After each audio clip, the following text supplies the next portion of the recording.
Hi, my name is Sherry Geisler, and I am a spinning teacher. I've been spinning about 15 years. I've come up with kind of a simple way to do Navajo Ply. So that's what we're going to teach you how to do today, is Navajo Plying. When you use Navajo Ply yarn, you're able to knit socks in a striping fashion. If you were just to buy the yarn, it would be very expensive, but you can do this yourself.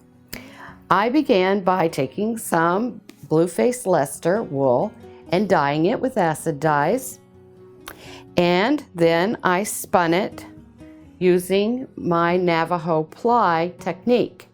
And as you can see, the Navajo Ply technique is great because it keeps the colors very sharp and together, rather than taking two different bobbins with two different color patterns and plying them together and getting a barber pole effect. Here the colors can remain true, which when knitted will give you a striping effect, and you have total control over that. So at this time I'm going to show you my technique for Navajo plying.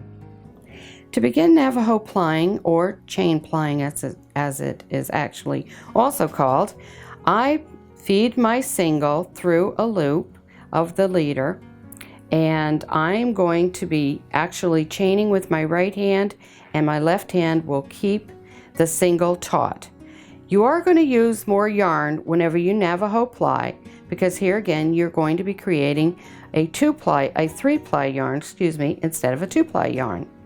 So I am going to open up my fingers every time I make this chain so that I have pretty much a 45-degree angle above the single and a 45-degree angle below the single.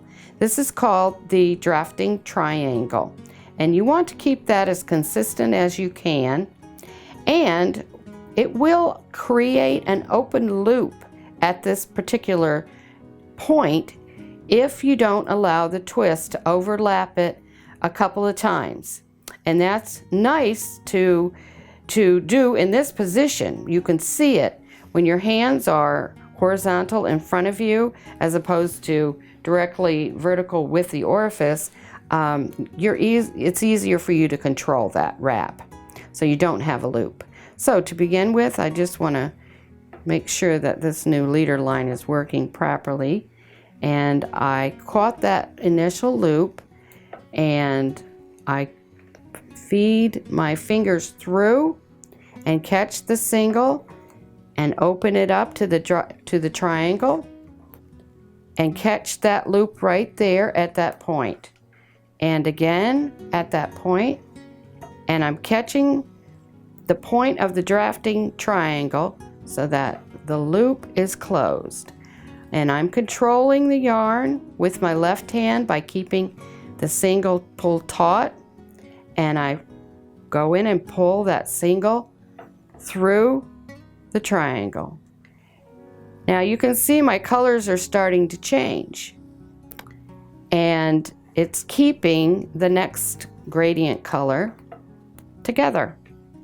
Now we're back into maroons. So you're getting nice vivid color changes whenever you Navajo ply. You don't want to treadle too fast.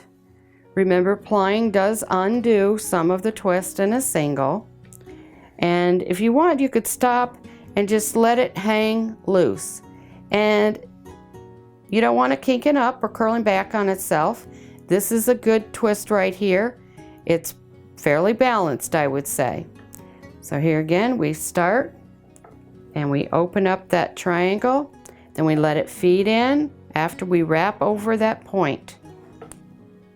This actually can go pretty quickly and evenly, and is sort of a very relaxing rhythm.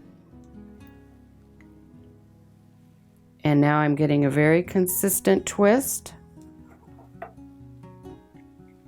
Now we're going into the grays. See how that changed right there? We had red. We only had a couple of wraps where the gray was with the red, but now we are into the gray areas.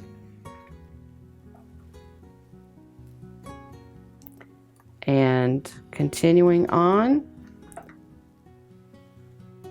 until you're right at the end of your bobbin. We have a little more to go. Now I'm going into my turquoises. This is a rough yarn, very nubby. This was some Rambouillet that I sheared years ago and dyed. Now we're into the turquoise.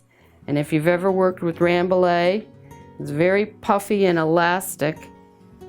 Very, very soft. One of the softest sheep wool that you can ever use. And there we are. Every now and then I'll just double check that it's balanced, which it is. And we will just continue to the end here. Catch the loops, catch the point.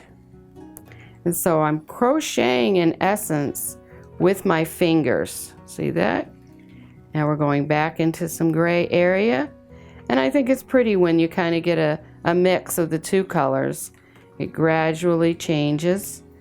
Gives a lot of interest in your finished yarn. Very simple. You are in control.